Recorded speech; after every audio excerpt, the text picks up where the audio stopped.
आदरणीय पत्रकार साथीहरू, आज हामीले स्पोर्ट्स क्लबमा यस केयर बाल गृहको तर्फबाट पत्रकार भेटघाट तथा प्रेस विज्ञप्तिका लागि तपाईहरूलाई निम्ताएका हौँ। र आजको यो कार्यक्रम सुरु गर्नुभन्दा अगाडि मैले केयर बाल गृहकी सचिव रूपा अधिकारीलाई आसन ग्रहणको लागि अनुरोध गर्दछु। त्यसै गरी केयर बाल गृहको उपाध्यक्ष उज्जवल भण्डारीलाई आसन ग्रहण गर्नको लागि अनुरोध गर्दछु। त्यसै गरी विश्व हिन्दू युवा सङ्घ अन्तर्राष्ट्रिय समितिका अध्यक्ष सागर थापाजीलाई पनि आसन ग्रहणको लागि अनुरोध गर्दछु। रिपोर्टर्स क्लबका ऋषि धवलाजी अहिले बाहिर हुनुहुन्छ र उहाँलाई पनि आसन ग्रहणको लागि पछि मैले अनुरोध गर्दछु। र हामीले आज यो प्रेस विज्ञप्ति सार्वजनिक गर्नुको पछाडि आज 11औं दिन भइसक्दा पनि सरकारको सरकारी निकायले लगेका ती 11 जना बालबालिकाहरूको अवस्था अज्ञात राखेको छ। यतिखेर कोभिड-19 जस्तो महामारीको सङ्क्रमण फैलिरहेको अवस्थामा उनीहरूको अवस्था के कस्तो छ भन्ने कुरा हामीलाई न त लिखित सार्वजनिक गरेको छ न त कुनै जानकारी नै दिएको छ। त्यसकारणले गर्दाखेरि सम्बन्धित बालिकाहरूका आफन्तहरूबाट विभिन्न फोनहरू आइरहेको हुनाले जानकारी मागिराखेको हुनाले आज बाध्य भएर हामीले यसरी सार्वजनिक भएर प्रेस विज्ञप्ति जारी गर्नुपर्ने अवस्था आएको छ। त्यतिखेर साउन 21 गतेका दिन के भएको थियो त्यो घटनाको बारेमा अलिकति प्रश्न पारिदिनको लागि र त्यो अवस्थामा हुनुभएको त्यहाँ रहनुभएको बेलाको प्रत्यक्षदर्शी यस केयर बाल गृहकी सचिव रूपा अधिकारीज्यूलाई त्यो अवस्था कसरी सिर्जना भएको थियो र त्यसको प्रत्यक्षदर्शीका हैसियतले आफ्ना धारणाहरू आफूले देखेका कुराहरू तपाईहरू माझ राखिदिनको लागि मैले अनुरोध गर्दछु। मास्क चाहिँ खोलेर राम्रो थियो। मास्क लाउनु हैन, लाएर बोल्नुस्। सबैजनामा नमस्ते हैन। हाम्रो चाहिँ यो केयर बाल गृहमा 21 गते चाहिँ मैले देखेको हैन, प्रत्यक्ष देखेको कुराहरू म भन्दैछु तपाईहरु माझ। हाम्रो चाहिँ यो केन्द्रीय बाल कल्याण परिषदका हाम्रो कर्मचारीहरू आउनुभयो हैन, 2-2:30 बजेतिर होला। त्यसपछि उहाँहरू आएर भित्र कोठामा प्रवेश गर्नुभयो र पुष्पा अधिकारीलाई भित्र राखेर उहाँहरूले कुरा गर्नुभयो हैन। त्यसपछि चाहिँ मैले ढोका ढकढकाएर म पनि आउन सक्छु भन्दा उहाँहरूले आउन पाउनुहुन्न भन्नुभयो। म पनि यो संस्थाको चाहिँ सदस्य हुँ भनेपछि म भित्र पस्न पाएँ। त्यसपछि के हो, किन आउनुभएको हो भन्दाखेरि चाहिँ हामीले यो मिडियाबाजीले गर्दा बच्चाहरूमा त मेन्टली टर्चर भएको छ।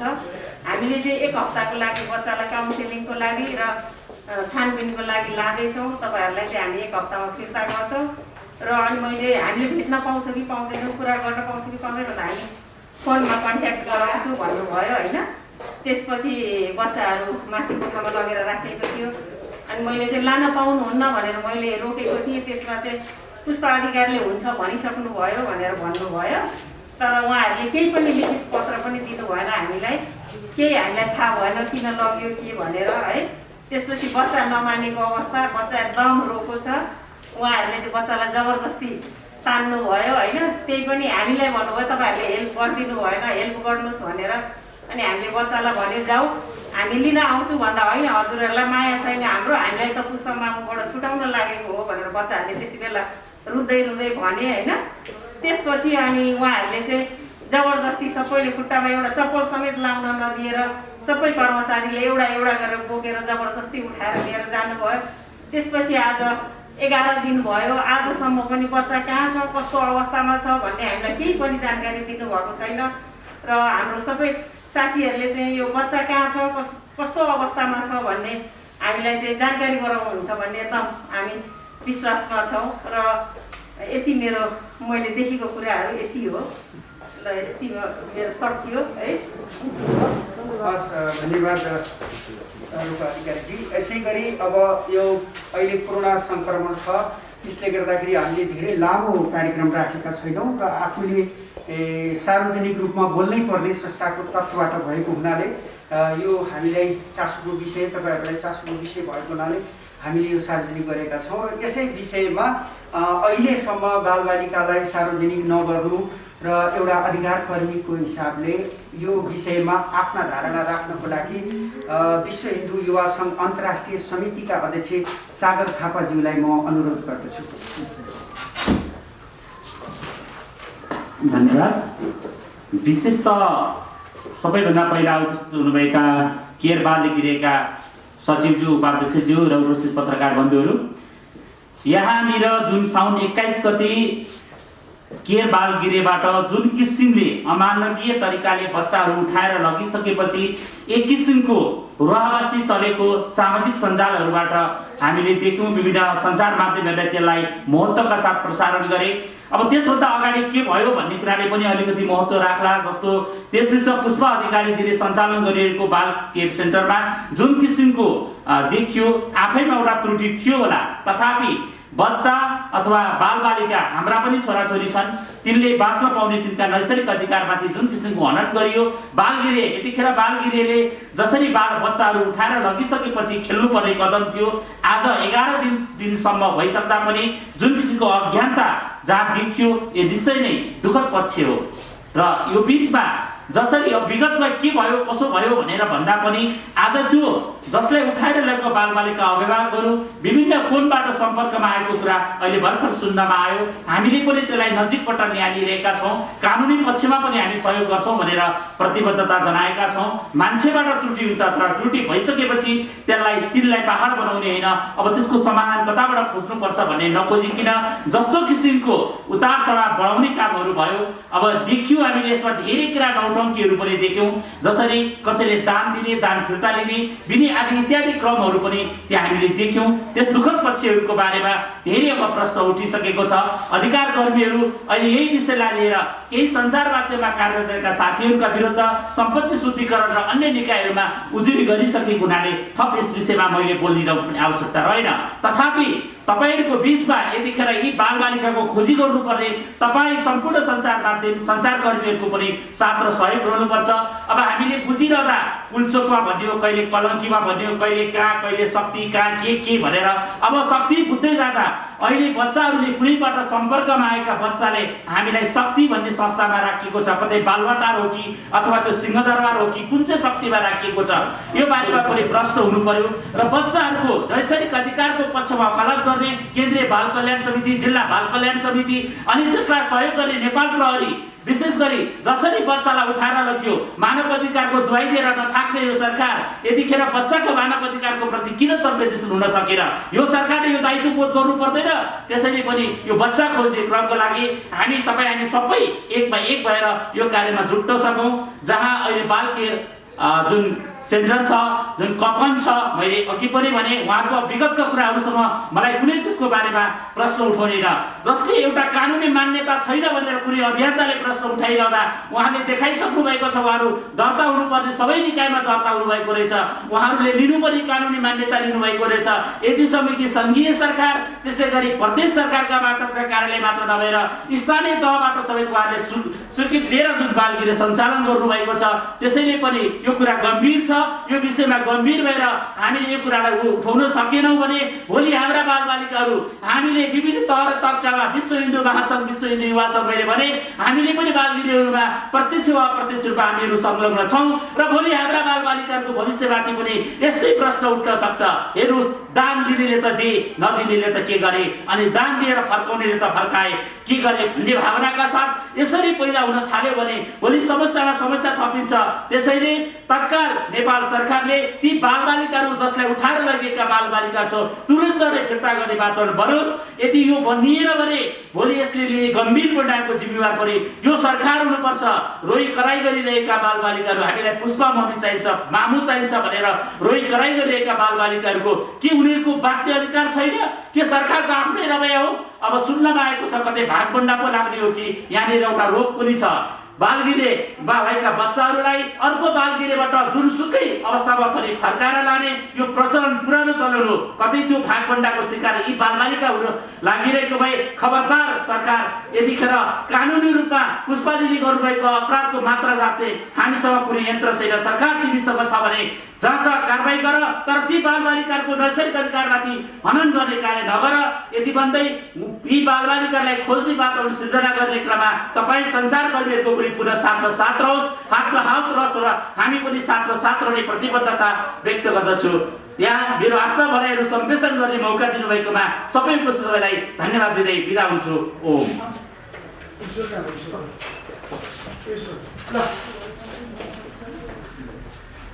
धन्यवाद अध्यक्ष सागर थापाजीलाई।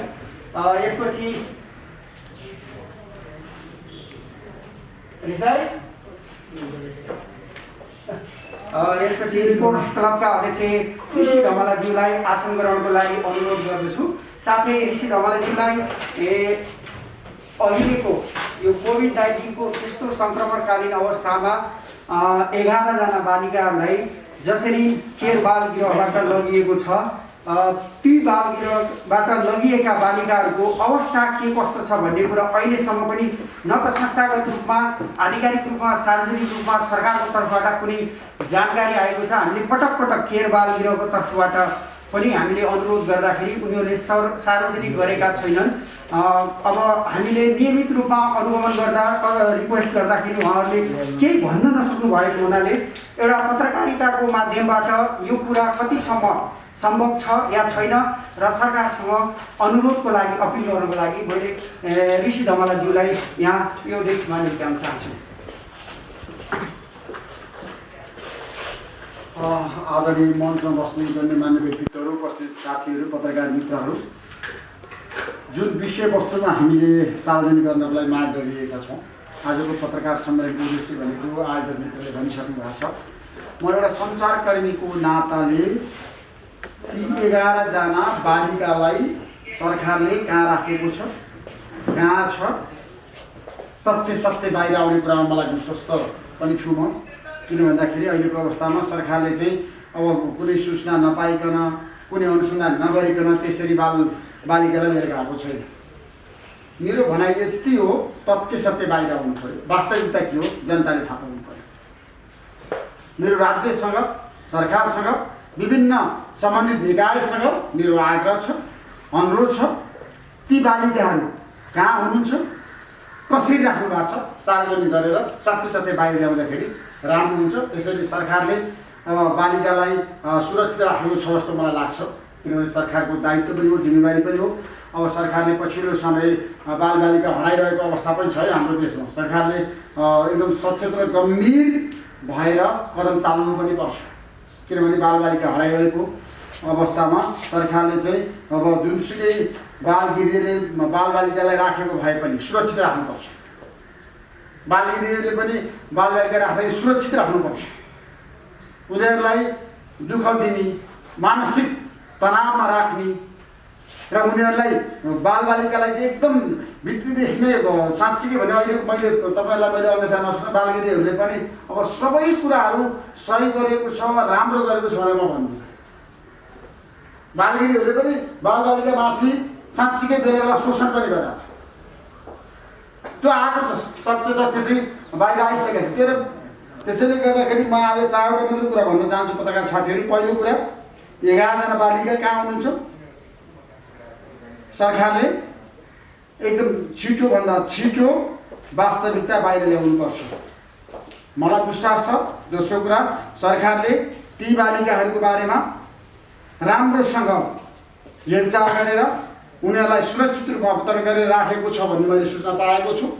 फेरि त्यो बाहिर आउनेछ। तेस्रो कुरा, बालबालिकालाई पछिल्लो समय हाम्रो देशमा विभिन्न क्षेत्रमा, विभिन्न बालगृहमा शोषण भएको छ। बालबालिकालाई पाल्छु भनेर लिएर जाने, खाना पनि नदिने र बालबालिकालाई एकदम समस्यामा पार्ने र बालबालिकालाई आफ्नो कमाउने भाडाको रूपमा प्रयोग गर्नेहरू पनि छन्। आइएनजीको रूपमा बालबालिकालाई प्रयोग गर्ने, मैले यतिवटा चाहिँ बालबालिकालाई पालेको छु, राखेको छु बालगृह भनेर देखाउने, अनि बाहिरबाट पैसा ल्याएर अनि आफू इन्ट्रेस्टमा काम गर्नेहरू पनि छन् बालगिरीहरू। हामीले अबदेखि सञ्चारकर्मी साथीहरूलाई म आग्रह गर्न चाहन्छु, हामीले एउटा वास्तविकताको बारेमा अनुसन्धानमूलक समाचारहरू सम्प्रेषण गर्नै पर्छ। वास्तविकता के हो किनभन्दाखेरि बालगिरीमा पनि धेरै समस्याहरू जेलिएको छ। विभिन्न ठाउँमा देशभरिकै बालगिरीको कुरा गरिरहेको छु मैले। त्यसबारेमा नेपाल सरकार जुन किसिमको कदम चालिरहेछ त्यो कदममा हामी पत्रकार पनि समर्थन छ। सरकारले चालेको कदम हामी पत्रकार चौथो कुरा, किन भन्दाखेरि सरकारले बालिकाहरूलाई सुरक्षित अवधान गर्नुपर्छ। मलाई विश्वास छ सरकारले गर्छ, तर बालबालिकाको नाममा शोषण गर्ने, बालबालिकालाई तपाईँको मानसिक तनावमा राख्ने, आफ्नो इन्ट्रेस्टको लागि प्रयोग गर्ने, कमाउने भाँडो बनाउने सङ्घ संस्था छ भने त्यसलाई कारवाही पनि गर्नुपर्छ। जोसुकै होस्, नेपालमा पछिल्लो समय बालबालिकाको पीडा, दुःख, कष्ट, समस्या बाहिर आइरहेको छ। बालगिरीमा राख्ने, आफ्नो इन्ट्रेस्टमा काम गर्ने, बालबालिकालाई शोषण गर्ने, तपाईँहरूले देख्नुभएको समाचारहरू धेरै बनेको छ। सरकारले त्यस्तो काम गर्ने सङ्घ संस्था जोसुकै होस् कडा कारवाही गर्नुपर्छ। मेरो आग्रह छ आजको पत्रकार सम्मेलनको उद्देश्य पुरा होस्। उहाँले भन्नुभएको छ ती 11 जना बालिकालाई कहाँ राखेको छ सुरक्षित रूपमा अवधान गरेर सार्वजनिक गरिस् भन्ने तपाईँको माग छ। मलाई विश्वास छ सरकारले त्यो माग पुरा गर्नेछ। यो जनताबाट निर्वाचित सरकार हो, यो सरकारको उत्तरदायित्व र जिम्मेवारी छ र बालबालिकालाई कहाँ राखेको छ, कसरी राखेको छ, कसरी सुरक्षित राखेको छ भन्ने कुरा 2-4 दिनभित्रै त्यो कुरा बाहिर आउनेछ। र तपाईँहरूले बालबालिकाको सुरक्षाको लागि, बालबालिकाको अधिकारको लागि, हक अधिकारको लागि जुन काम गरिरहनु भएको छ म तपाईँलाई प्रशंसा गर्न चाहन्छु।